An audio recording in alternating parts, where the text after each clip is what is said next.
오늘 오후에 우리에게 주신 말씀 함께 봉독하겠습니다. 신약성경 히브리서 10장 19절로 25절 말씀입니다.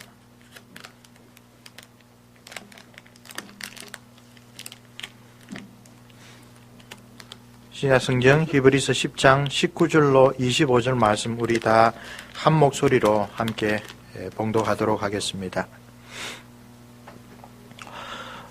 그러므로 형제들아, 우리가 예수의 피를 힘입어 성소에 들어갈 담력을 얻었으니 그 길은 우리를 위하여 휘장 가운데로 열어놓으신 새로운 살 길이요 휘장은 곧 그의 육체니라. 또 하나님의 집 다스리는 큰 제사장이 계심에 우리가 마음의 뿌림을 받아 악한 양심으로부터 벗어나고 몸은 맑은 물로 씻음을 받았으니 참 마음과 온전한 믿음으로 하나님께 나아가자. 또 약속하신 이는 믿으시니 우리가 믿는 도리의 소망을 움직이지 말며 굳게 잡고 서로 돌아보아 사랑과 선행을 격려하며 모이기를 패하는 어떤 사람들의 습관과 같이 하지 말고 오직 권하여 그날이 가까움을 볼수록 그리하자. 아멘. 그러므로 시작하는 이 결론 부분은 이 히브리서 7장부터 여기 10장 25절까지 계속되는 5번째 설교의 그야말로 최종적인 결론이자 적용 부분입니다. 그래서 19절, 20절, 21절 이 세 절을 가만히 보면요. 7장, 8장, 9장 그리고 10장의 전반부까지 사도가 열심히 구약에 나와 있는 이야기 그리고 예수 그리스도께서 그것을 성취하신 이야기 그거를 다 요약해서 전해주는 말씀이라는 것을 알 수가 있습니다. 그러므로 형제들아 우리가 예수의 피를 힘입어 성소에 들어갈 담력을 얻었다. 이 담력이라는 말은 확신이라고 생각을 하면 됩니다. 이제 우리는 감히 하나님이 계신 존재에 나아갈 수 있는 그런 자격을 얻었다고 굳게 믿을 수가 있다. 왜? 예수 그리스도의 십자가 보혈로 말미암아. 그리고 그곳은 우리만 함부로 들어가는 것이 아니라 그곳에는 바로 우리 주 예수 그리스도께서 우리를 위한 대제사장으로서 우리를 변호해 주시는 분으로서 그곳에서 우리와 함께 하나님 앞에 설 수 있도록 도와주신다. 그 일을 20절에 예수님께서 십자가에 달려 다 이루었다라고 말씀하시며 운명하실 때 예루살렘 성전의 지성소와 성소를 나누고 있던 그 장막이 둘로 나뉘어져 버린 그 이야기를 하고 있습니다. 우리 7장부터 가만히 보시면 하는 이야기가 바로 그거죠. 멜기세덱 이야기를 7장에서 본격적으로 꺼내었습니다. 예수님은 유다 지파 사람이지만 그러나 레위 지파 대제사장들, 아론의 자손들도 다 이루지 못했던 참 속죄의 사역을 이루신 제사장으로 멜기세덱의 반차를 좇는 사람이다. 그래서 구약의 유명한 시편 110편을 인용하여 설명하고 있습니다. 바로 그 예수님이 새 언약 예레미야를 통하여 내가 나중에 이스라엘 백성과 맺을 새 언약은 하나님의 법을 마음에 새기고 머리에 새겨주기 때문에 어길래야 어길 수가 없는 그런 놀라운 언약이다 이야기를 하면서 그 새 언약의 대제사장이 바로 그 멜기세덱의 반차를 좇은 예수님이다 라고 8장에서 이야기를 합니다. 그리고 9장을 가보면요, 이 땅에 있는 성막에서 드리는 그 제사는 본래 시내산에서 하나님께서 하늘에서 드려지는 참 예배를 본떠서 하라고 하신 것이다. 그 하늘에서 드려지는 참된 그 제사는 예수 그리스도의 십자가 보혈로 우리 모든 사람들의 하나님에 대한 반역과 불순종과 또 죄로 말미암아 우리 속에서 썩어져 버린 모든 악한 것들을 깨끗하게 씻어내는 그런 능력 있는 제사라고 이야기를 합니다. 그래서 이 히브리서에 나오는 설교가 항상 그렇게 반복된다고 했죠. 구약의 이야기, 예수님이 이루으신 사실 그 두 가지를 비교해서 예수님의 사역이 얼마나 구약의 여러 그림자들보다 뛰어난가를 잘 이야기를 하고 난 다음에 그래서 예수 그리스도를 믿고 의지하는 하나님의 참된 백성 그리스도인들은 어떻게 주님 앞에 나아갈 수 있고 또 나아가야 하는가를 이야기를 합니다. 아닌 게 아니라 10장 1절을 보시면 율법은 장차 올 좋은 일의 그림자일 뿐이요. 그림자라는 말이 나옵니다. 그리고 참 형상이 아니므로 참 형상, 곧 실체를 이야기를 합니다.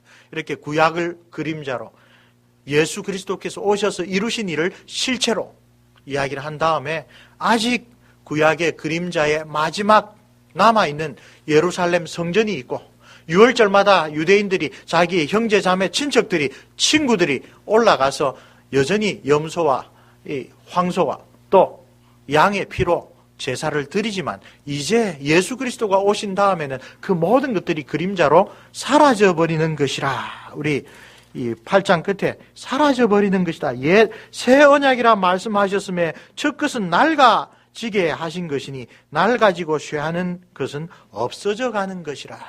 이제 우리는 더 이상 예루살렘에 올라가서 아브라함의 하나님, 이삭의 하나님, 야곱의 하나님, 모세를 통하여 율법을 주신 하나님을 그 옛 예법으로 섬겨야 할 사람이 아니라 예수 그리스도의 십자가를 의지하여 그분이 주신 그 사랑의 이중계명을 가지고 하나님을 섬겨야 하는 하나님의 자녀가 되었다. 그 이야기를 하고 있는 것입니다. 이처럼 19절, 20절, 21절은 7장부터 정말 사도가 한번 주저했죠. 멜기세덱 이야기를 하긴 해야 되는데 성도들이 과연 하나님 말씀을 얼마나 열심히 묵상하고 항상 붙잡고 살아서 멜기세덱을 이야기하면 알 수 있을까? 한번 훈계의 말씀을 주고 난 다음에 7장부터 그 멜기세덱을 통하여 의의 왕이시고 평강의 왕 되신 예수님을 쭉 설명한 내용을 여기서 다시 요약해 주고 있습니다. 그리고 그러므로라는 말로서 그 모든 7장부터의 긴 논증의 이야기들이 그 설교의 본문들이 오늘 우리들은 어떻게 살라고 하는가를 우리에게 가르쳐 주고 있습니다. 22절 말씀 같이 한번 다시 읽어보겠습니다. 우리가 마음에 뿌림을 받아 악한 양심으로부터 벗어나고 몸은 맑은 물로 씻음을 받았으니 참 마음과 온전한 믿음으로 하나님께 나아가자. 22절부터 23절, 24절은 영어 성경 번역을 보면 뭐뭐 합시다 라는 뜻, let us 뭐뭐 합시다, let us 뭐뭐 합시다, 이렇게 3번 반복되는 우리 오늘 설교의 제목처럼 권유의 말씀입니다. 3가지 권유의 말씀을 이 설교의 결론으로 이야기를 합니다. 첫 번째 권유의 말씀은 우리가 하나님 앞에 나아갑시다. 가장 핵심만 요청하면 우리가 하나님 앞에 나아갑시다. 그런데 그 나아가는 자세를 새롭게 이야기를 합니다. 어떤 자세로요? 참된 마음과 온전한 완전한 믿음으로 나아갑시다. 자, 하나님 앞에 우리가 매주일 예배로 나아옵니다. 이 편지를 받은 초기 유대인 출신 그리스도인들은 하나님 앞에 나아갑니다라고 하면 당장 예루살렘 성전에 가야 되지 않는가? 안식일에 회당에 가야 되지 않는가?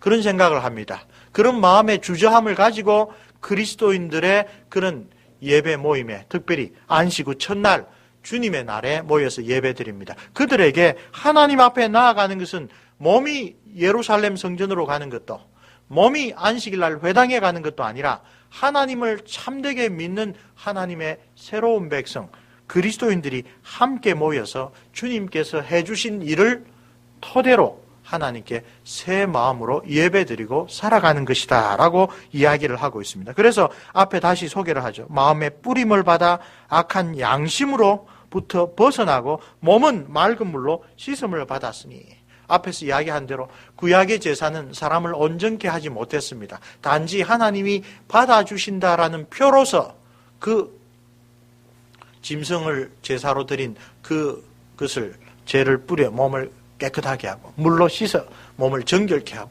그렇게 하나님 앞에 하나님이 은혜로 너를 받아주신다라는 표만 삼았습니다. 계속 대조했듯이 그런 일은 매년 반복해야 되고 거듭 다시 해야 된, 그래서 그 자체는 영원한 효력이 있는 것이 아니라 하나의 그림자이고 상징일 뿐이다 라고만 이야기를 했습니다. 그런데 이제 22절에서 우리가 마음의 뿌림을 받았고 몸은 맑은 물로 씻었다라고 이야기를 할 때 예수님께서 해주신 어떤 일을 계속 마음에 생각하라고 이야기를 합니까? 그슬로 올라가 보겠습니다. 10장 12절 같이 읽습니다. 오직 그리스도는 죄를 위하여 한 영원한 제사를 드리시고 하나님 우편에 앉으사 14절 읽습니다. 그가 거룩하게 된 자들을 한 번의 제사로 영원히 온전하게 하셨느니라. 좀 더 넘어가 봅시다. 앞으로 가셔서 9장 26절 말씀 같이 있습니다. 그리하면 그가 세상을 창조한 때부터 자주 고난을 받았어야 할 것이로되 이제 자기를 단번에 제물로 드려 죄를 없이 하시려고 세상 끝에 나타나셨느니라. 마지막으로 28절도 읽어보겠습니다. 이와 같이 그리스도도 많은 사람의 죄를 담당하시려고 단번에 들이신 바 되셨고 구원에 이르게 하기 위하여 죄와 상관없이 자기를 바라는 자들에게 두 번째 나타내시니라. 방금 우리가 함께 읽은 네 구절에서 계속 반복되는 게 뭡니까? 예수님의 제사는 한 번 드린 것으로 완전하다. 예수님의 제사는 그 하나님의 아들의 말할 수 없는 보혈로 십자가에서 자기를 온전히 들어주셨기 때문에 더 이상 우리를 위한 제사를 반복할 필요가 없다. 예수님께서 우리를 위하여 돌아가셨다는 그 사실이 얼마나 놀라운 일인가. 그 구약에 1000년이 넘도록 지속되어 왔던 그 제사를 이제 더할 필요가 없다. 어리석게도 천주교처럼 그 십자가의 제사를 예배 시간마다 기적으로 다시 예수님의 몸으로 바꾸어서 하나님께 제사로 드릴 필요도 없다. 예수 그리스도께서 갈보리에서 우리를 위하여 돌아가신 것은 단번에 once for all입니다. 모든 사람들의 양심을 깨끗하게 만들어주고 여기 맑은 물로 몸을 씻을 뿐만 아니라 마음의 뿌림을 받아 악한 양심을 깨끗하게 해주었기 때문에 우리는 분명한 확신을 가지고 하나님이 기뻐하시는 올바른 마음으로 하나님 앞에 나아올 수가 있습니다. 나아올 수 있을 뿐만 아니라 이제 결론에서는 나아가자라고 이야기를 합니다. 우리는 종종 어리석게도 그런 질문을 합니다. 하나님께서 모든 것을 다 아시면 왜 우리가 하나님 앞에 일일이 기도해야 하나요? 똑똑하다는 우리가 참 하나님 앞에 영적으로 어리석은 물음을 묻습니다. 우리 하이델베르 교리문답에서 주기도문을 가르칠 때 그리스도인에게 왜 기도가 필요합니까? 기도는 하나님께서 우리에게 요구하시는 감사의 가장 중요한 부분이며 이런 은혜에 대하여 이런 놀라운 특권에 대하여 감사하는 것이고 그 다음에 하나님께서는 그의 은혜와 성령을 오직 탄식하는 마음으로 쉬지 않고 구하고 그것에 대하여 감사하는 사람에게만 주시기 때문입니다. 그 많은 성경 구절들에서 인간의 어리석은 생각으로 우리가 깨달았으면 됐다. 나는 이것을 알고 있다. 더 배울 필요가 없다. 하나님께서는 그것을 알 뿐만 아니라 감사하는 마음으로 탄식하는 간절한 심령으로 끊임없이 은혜를 내려주십시오. 끊임없이 성령을 충만케 해주십시오. 라는 사람에게 그의 은혜와 성령을 주신다. 오늘 우리 교회에서 하나님의 말씀을 바르게 가르치지 않은 것을 보면 이게 정말 사람보다 자기 자신보다 더 나를 더 잘 아시는 주님의 진리의 말씀이구나 라는 것을 생각합니다. 우리는 많은 것을 배우고 알고 있습니다. 그러나 정작 그 말씀에 따라 하나님의 은혜와 성령을 받는 일에는 서투릅니다. 그래서 10년이 지나고 20년이 지나도 성격이 변하지 않고 세계관이 변하지 않고 돈을 쓰는 방법, 시간을 쓰는 방법이 변하지 않고 정말 자기에게 하나님이 큰 은혜를 주실 때 그 은혜를 가지고 하나님이 기뻐하시는 게 뭔가를 분별하는 방법을 여전히 잘 모르고 있습니다. 많은 사람들이 30년, 40년 교회 봉사한 것이 하나님 앞에 자기가 뭔가 큰 공로를 세운 것처럼 이것을 이 땅에서부터 다시 돌려받고자 하고 있습니다. 그러나 하나님께서는 우리를 위하여 놀라운 일을 해주셨습니다. 그 일을 일단 분명히 알아야 합니다. 그러나 그 일을 아는 것에 근거하여 이제 주님께서 우리를 위하여 이 놀라운 구원을 이루어 주셨기 때문에 단번에 한 제사를, 하나의 영원한 제사를 드려주셨기 때문에 이제 다 됐다가 아니라 이제 우리가 어떤 마음으로 참된 마음과 온전한 믿음으로 하나님께 함께 나아갑시다 라고 권유합니다.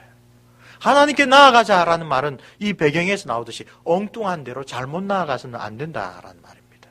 우리의 생각과 우리의 행동이 하나님이 기뻐하시지 않은 다른 곳으로 빠져나가서는 안 된다라는 그런 뜻입니다. 또 하나님을 믿되 하나님이 기뻐하시고 받으시는 올바른 예배가 아니라 엉뚱하게 잘못된 예배로 빠져나가서도 안 된다라는 말입니다. 그것이 바로 여기 참된 마음과 온전한 믿음을 강조하는 뜻일 것입니다.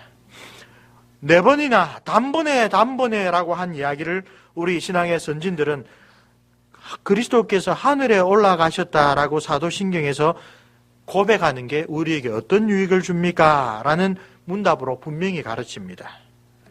하늘에서 우리를 위하여 여전히 대제사장으로 중보해 주십니다. 그리고 믿음으로 말미암아 예수 그리스도와 연합하도록 기름 부음을 받은 그리스도인은 교회의 머리 대신 예수님이 하늘나라에 계시듯 그 몸된 우리도 반드시 하늘나라에 갈 것이라고 보장해 주십니다. 하늘에서는 주님께서 보장해 주시고 또 땅에 있는 우리에게는 두 번째 보혜사인 성령을 보내주셔서 우리 마음 가운데 인쳐주신다고 합니다. 여기 22절에 온전한 믿음은 바로 그것을 확신하는 믿음입니다. 우리의 머리이신 예수님이 하나님 우편에 앉아 계시고 그 약속하신 바대로 내가 먼저 가서 너희들을 위하여 처소를 예비하리라. 그 말씀을 굳게 믿고 이 세상에서 우리는 이런저런 형태로 살아가고 이런저런 경험을 하면서 살아가지만 우리의 본향은 우리 주 예수 그리스도께서 계신 그 하나님의 참 우리를 기꺼이 맞아주시는 그 품 안이다. 천국이다. 그걸 굳게 믿고 이 땅에서 경건한 나그네로 살아가야 되겠다. 우리가 매일매일 주님 앞에 나아가고 또 주일마다 함께 모여서 하나님 앞에 나아갈 때 우리의 마음을 어디로? 우리의 시민권이 있는 하늘나라로 향해야 합니다.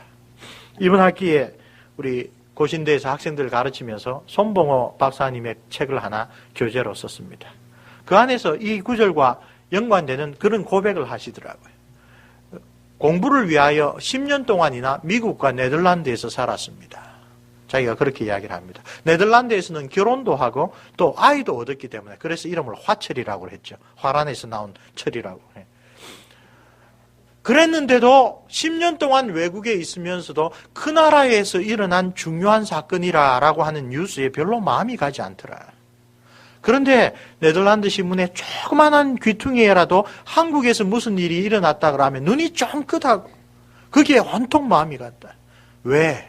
미국과 네덜란드에서 나는 나그네였기 때문에. 나의 조국은 저 멀리 극동에 있는 한국이었기 때문에. 그게 나그네의 심령입니다. 나그네는 자기가 사는 곳이 아무리 좋아도 그곳이 내 참 고향이 아니고 내가 정말 붙일 곳이 아니기 때문에 고향을 항상 생각합니다. 그리스도인의 고향은 하나님 나라입니다. 예수 그리스도께서 계신 곳입니다. 이 땅에 내가 정붙이고 살아갈 수 없는 그런 심령을 가진 사람들이 그리스도인입니다. 너희의 시민권은 하늘에 있으니 그러므로 마음을 들어 하늘을 바라보라. 네 보물이 있는 것에 네 마음도 있다. 예수님께서 가르쳐 주셨고 사도 바울도 계속 강조했던 이야기가 바로 우리의 정체성입니다. 우리는 우리의 고향을 어디에 두고 있습니까? 우리의 고향은 곧 하나님이 계신 곳입니다. 그리고 이 땅에서도 바로 그 하나님을 향하여 참된 마음과 온전한 믿음으로 나아가야 합니다. 그래서 예수님이 우리를 위하여 해주신 일들을 이렇게 아주 정성 들여 설명한 다음에 첫 번째로 사도가 또 성령께서 우리에게 권유하는 것은 하나님께로 나아가자. 이 편지를 받은 첫 수신자들하고는 우리가 또 다른 형편입니다. 우린 더 이상 예루살렘 성전 생각할 필요가 없습니다. 감사하게도 우리는 천주교의 어리석은 미신에 빠지지 않아서 우리는 눈에 보이는 이 성례, 성찬 그것에 또 현혹되지도 않습니다. 오늘 우리가 성찬을 받으면서 우리의 마음을 들어 우리 주 예수 그리스도께서 계시는 그 나라를 바라보고 나아가야 합니다. 그런 것이 우리의 삶을 특징 지어야 합니다. 유대인들은 중세 때 이래로 엄청난 핍박을 받아서 본능적으로 부동산을 중요하지 않고 일조 유사시에 언제나 가지고 갈 수 있는 보석이나 이런 것들을 취급하는 사람이 많다. 그런 이야기를 옛날에 많이 했죠. 보석상 하는 사람들 가운데 미국에 특별히 유대인들이 많다. 왜? 그들은 항상 이 세상에 안정을 누리지 못하기 때문에. 그죠? 이 세상에 뿔이 박혀 있는 것이 그렇게 편안하지 않기 때문에 언제나 챙겨서 갈 수 있는 그런 직업을 택했다. 그런 이야기를 옛날에 많이 했습니다. 우리 그리스도인들은 어떻게 살고 있습니까? 나는 지금 내 마음을 이 땅에 얼마나 뿌리 내리고 있습니까? 그렇죠? 우리의 마음은 주님의 나라에 뿌리 내리고 있어야 합니다. 이 세상의 삶은 그것을 도와주는 형태로 바뀌어야 합니다. 두 번째 권유하는 말씀은 Let us라고 다시 시작하면서 우리가 그 소망을 굳게 잡자. 이게 중심되는 단어입니다. 우리가 믿는 믿음이 우리에게 약속하는 바, 그 약속하는 바를 얻으리라 라고 하는 그 소망을 굳게 잡자. 근데 중간에 어떤 강조하는 말이 있습니까? 움직이지 않도록, 흔들리지 않도록. 그 움직이지 말고라는 것은 동사에도 걸립니다. 우리가 붙잡되 단단히 붙잡아야 합니다. 그 소망은 확실합니다. 그 소망은 아까 4번이나 반복된 정도로 이제 예수님께서 이루어 주신 것은 그 누구도 흔들지 못하는 분명한 겁니다. 흔들리는 것은 우리입니다. 우리가 그 장래의 소망을 붙들고 있기 때문에 이렇게 나왔지만 시시때때로 그 소망을 굳게 잡지 못하고 흔들거립니다. 예수님의 비유에서 나왔듯이 예수님을 잘 믿고 복음을 잘 받아 누리다가도 세상에 여러 가지 근심, 걱정, 재리의 유혹, 또 핍박과 환난 이런 것을 당하면 우리가 그 소망이라고 생각했던 것을 어느새 손에서 놓치고 맙니다. 우리 히브리서의 사도도 이야기했죠. 한번 하나님의 은혜를 맛보고 내세의 능력까지 맛보고 가만히 읽어보면 이런 사람도 타락하는가? 그럴 위험이 있기 때문에 오늘 사도는 예수 그리스도께서 이루어 주신 일을 분명하게 선포한 다음에 우리는 그 예수님께서 이루어 주신 일이 장차 우리에게 어떤 놀라운 은혜로 다가올고 어떤 놀라운 장래로 다가올는지 그 소망을 듣고 배우고 알고 있으니 그 소망을 붙잡자. 흔들리지 말고 굳게 붙잡자라고 합니다. 역시 다시 이야기를 합니다. 왜 하나님이 모든 것을 아시면서 기도하라고 합니까? 우리는 알아도 흔들리는 사람입니다. 우리는 알고도 범죄하는 사람입니다. 우리는 알고도 감사치 아니하는 사람입니다. 그렇기 때문에 이 소망을 굳게 붙잡는 일을 권유하는 것입니다. 우리가 안다고 생각하는 자가 그러나 하나님 앞에 더욱더 가까이 나아가면서 헌신하면서 하나님이 기뻐하시는 그런 예배로 나아갈 때 우리의 소망이 점점 더 강해집니다. 성경 전체에서 가르쳐 주듯이 하나님 나라의 소망이 강해지려면 이 세상에 대하여 우리가 가지고 있는 생각이 약해져야 됩니다. 반대로 이 세상에 우리가 더 많은 것을 두면 둘수록 그 나라에 대한 소망은 흔들릴 수밖에 없습니다. 오늘 이 히브리서를 처음 받은 사람들은 예수를 믿었기 때문에 자기의 동족 유대인들의 공동체에서 쫓겨날 판입니다. 회당에 가서 유대인들로서의 삶을 살지 못합니다. 회당에서 기도할 때마다 나사렛 예수를 믿는 자는 저주를 받을지어다라고 이야기를 합니다. 거래관계도 끊깁니다. 지냈던 친구도 등을 돌립니다. 심지어 부모들도 마치 연병 취급을 합니다. 그런 사회에서 정말 믿음이 흔들리지 않을 수가 없겠죠. 예수 그리스도께서 우리를 위하여 행해 주신 놀라운 일이 무엇인지를 거듭 설명하면서 우리에게 있는 그 소망이야말로 참 아브라함, 이삭, 야곱이 멀리 내다보며 바랬던 바로 그 참된 영생의 소망이라 가르쳐 주면서 그 소망을 흔들리지 말고 굳게 잡자고 이야기를 합니다. 무엇을 다시 이야기를 하면서요? 그 약속해 주신 분은 미쁘신 분이다. 신뢰할 수 있는 분이다. 세상 그 누구도 믿을 수가 없고 심지어 나 자신도 의지할 수 없지만 우리를 구원해 주신 예수 그리스도를 보내주셔서 우리가 마땅히 받아야 될 하나님의 진노와 저주를 면케해 주신 그 아버지의 긍휼하심, 그것은 우리가 언제든지 낙심치 않고 믿을 수가 있습니다. 하나님은 신뢰할 만한 분입니다. 하나님은 미쁘신 분입니다. 그러므로 신앙의 핵심은 결코 다른 게 아닙니다. 우리가 하는 여러 가지 종교적인 그런 행위들이 내 신앙을 결정하는 게 아니라 내가 하나님을 과연 얼마나 신뢰하며 그 약속을 붙잡고 살아가느냐, 그것이 내 소망, 그것이 내 신앙을 결정하는 것입니다. 사랑하는 성도 여러분, 우리의 삶의 여정 가운데 우리의 생각과 입술로 하나님 앞에, 사람 앞에 고백한 것은 많이 있습니다. 네 소망을 굳게 잡고 흔들리지 말아라고 했을 때는 내가 생각하고 말한 것이 나의 삶으로 어떻게 나타나는가? 바로 그 질문과 직결됩니다. 소망은 그냥 머릿속에 있는 게 아닙니다. 소망은 내 삶으로 나타나야 되는 것입니다. 우린 과연 우리에게 주신 하나님의 귀한 은사들을 어떤 소망을 가지고 하늘에 쌓아두고 있습니까? 아니면 다른 소망을 가지고 이 땅에다가 투자하고 있습니까? 우리의 생각과 말로 고백한 그 믿음이 우리의 삶으로 나타나도록 우리가 믿는 도리의 소망을 흔들리지 말고 굳게 잡자. 이 사도의 권고를 우리도 함께 받아서 따라가면 정말로 좋겠습니다. 세 번째 우리 let us, 우리 합시다라고 권고하는 것은 그야말로 교회됨의 모습을 잘 보여줍니다. 서로 돌아봅시다. 서로 돌아봅시다. 사랑과 선행을 격려합시다.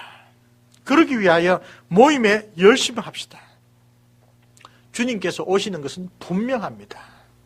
믿지 아니한 사람은 2000년이나 지났는데 아예 그것을 믿지 않지만 우리는 그 약속하신 분이 미쁘신 줄 알므로 모든 그리스도인이 제각기 하나님 앞에 가는 그 순간, 그리고 언젠가 우리 주님께서 다시 오셔서 우리의 모든 이 쓰러진 육체들을 영광의 몸으로 부활시키셔서 몸과 영혼이 결합되어 하나님의 새 나라와 새 땅으로 이끌어 들이실 그날, 우리 눈을 감았다가 뜨면 순간 같지만 우리 자녀들을 보면 참 그 순간이 빨리빨리 지나가는 것 같습니다. 우리의 인생도 마찬가지일 것입니다.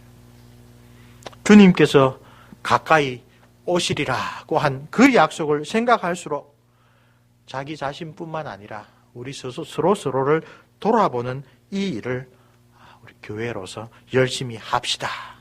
그런 경고를, 그런 권면을 우리가 함께 받게 됩니다. 사랑을 격려하라. 선행을 격려하라. 왜 선행만 쓰지 않고 사랑을 쓰셨을까요? 어떤 사람은 보면 책망이 필요하다고 우리에게 생각이 됩니다. 왜 저렇게 생각하지 않지? 왜 저렇게 행동하지 않지? 왜? 특별히 우리 장로교회는 그 믿는 바 도리에 대한 규칙이 아주 분명하여서 우리는 종종 남을 판단하기 쉬운 경향으로 흐르기 쉽습니다. 왜 저렇게 하지? 그러나 한번 크게 돌아보아서 만약에 우리 주님께서 우리를 판단하기 시작하셨다면 우리는 아무도 이 자리에 나올 수 없었을 겁니다. 주님은 다만 사랑해 주셨습니다. 옳고 그름을 너무나도 잘 아시는 그분이 그 옳고 그름대로 사람을 대하면 아무도 하나님 앞에 나올 수 없음을 아셨기 때문에 무엇보다도 사랑으로 우리를 대해 주셨습니다. 그래서 자기가 자라신 고향 나사렛에 돌아와서 회당 예배 중에 이사야 선지자의 글을 읽으실 때 오늘 하나님의 은혜의 해와 신운의 날을 선포한다라고 되어 있던 그 이사야의 말씀 가운데 신원, 곧 옳고 그름을 따라 판단하고 재판하고 벌 주는 일을 말씀하지 않으시고 은혜의 해만 선포해 주셨습니다. 심판은 멀리 재림 때까지 미루어 주셨습니다. 다시 한번 우리를 길이 참아 주셨습니다. 서로 돌아볼 때 제일 먼저 이 사랑을 이야기한 것은 우리 자신이 하나님 앞에 어떤 사랑을 받았는가를 항상 돌아보게 합니다. 나는 이렇게 믿는데 왜 저 사람은 저렇게 믿지 않지? 나는 만족하는데 저 사람은 왜 만족하지 못하지? 나는 이것이 좋은데 왜 저 사람이 당연히 이걸 좋아해야 되는데 왜 좋아하지 않지? 주님께서는 우리를 그렇게 대하지 않으셨습니다. 주님께서는 연약한 우리를 이해해 주시고 은혜를 더 베풀어 주셨습니다. 사도 바울이 로마서에서 죄가 더한 곳에 은혜를 더해 주시지 않으면 날마다 노아의 홍수가 반복되었을 것입니다. 우리는 본래 그런 사람입니다. 내가 지금 이렇게 서서 말씀을 전하면서도 어떨 때 보면 내가 다른 사람의 눈에 형편없는 그런 엉뚱한 생각과 엉뚱한 행동과 엉뚱한 판단을 내리고 있을 수도 있습니다. 서로 돌아보되 사랑으로 돌아봐야 됩니다. 그 사람이 아파하고 그 사람이 이해하지 못하여 하는 바가 무엇인지 그 사람의 입장을 고려할 줄 알아야 올바른 돌아봄이 됩니다. 선행을 격려하는 것은 당연한 일입니다. 우리가 하나님께서 받으실 만한 참된 선행의 열매를 믿지 아니하는 사람들이 세상적으로 칭찬받는 것을 무색하게 할 정도로 당연히 우리는 격려해야 합니다. 그러나 그 모든 것 이전에 무엇이 있습니까? 서로 돌아보아 사랑을 격려해야 합니다. 모이기를 폐하는 어떤 사람들의 습관이 오늘 우리는 어떻게 나와 있습니까? 우리가 모여서 그냥 정해진 예배나 정해진 성경 공부나 정해진 기도를 하고 지나갑니까? 아니면 우리가 모일 때에 모이는 목적이 서로 사랑과 선행을 격려하기 위한 그런 목적을 가지고 그런 간절한 마음을 가지고 하나님께 그런 것을 우리가 할 수 있도록 도와달라고 기도하는 마음을 가지고 모이고 있습니까? 사랑하는 성도 여러분, 이 5번째 설교를 마감하면서 이 사도는 3가지 강력한 권유를 우리에게 주고 있는데 이 권유는 우리가 조금 전에 기도에 대하여 이야기했던 것처럼 다 알고 있는 일이지만 실제로 해야 그것이 하나님으로부터 우리가 은혜를 받는 길이 됩니다. 하나님은 나의 앞길을 다 아십니다. 하나님 내 쓸 것을 다 아십니다. 하나님은 나에게 필요한 것이 뭔지 나보다도 더 잘 아십니다. 그런데 하나님은 나에게 기도하라고 이야기를 하십니다. 그래야 은혜와 성령을 주시겠다고 합니다. 우리가 이해하지 못하는 부분이 있을지언정 거기에는 하나님의 깊은 뜻이 있습니다. 마찬가지입니다. 우리는 예수님이 우리를 위하여 하신 일 다 알고 있습니다. 이것은 우리에게 가려진 새로운 사실이 아닙니다. 그런데 그 모든 이야기를 하고 난 다음에 우리에게 참 마음과 온전한 믿음으로 하나님께 나아오라. 우리가 믿는 도리의 소망을 흔들리지 말고 굳게 잡아라. 개인적으로 뿐만 아니라 교회 안에서 서로 격려하되 사랑으로 또 사랑을 향하여 선행을 하자고 그렇게 격려하라고 합니다. 이런 귀한 사도의 권유가 우리 개인의 삶에서 우리 가족의 삶에서 무엇보다도 우리 온생명 교회의 삶에서 개인적으로 또 교회 공동체적으로 풍성하게 실천되었으면 좋겠습니다. 제가 믿는 분명한 사실 하나는 하나님이 말씀하신 바를 진지하게 받아들이고 실천하면 반드시 은혜를 주신다. 반드시 하나님께서 우리를 기뻐 받아주신다. 이 귀한 권유를 우리에게 개인적으로, 가정적으로, 교회적으로 주시는 명령이라고 생각을 하고 우리가 갑시다라고 하는 사도의 말에 기꺼이 찬동하여 함께 나아가는 이 복된 우리 온생명교회가 되었으면 좋겠습니다.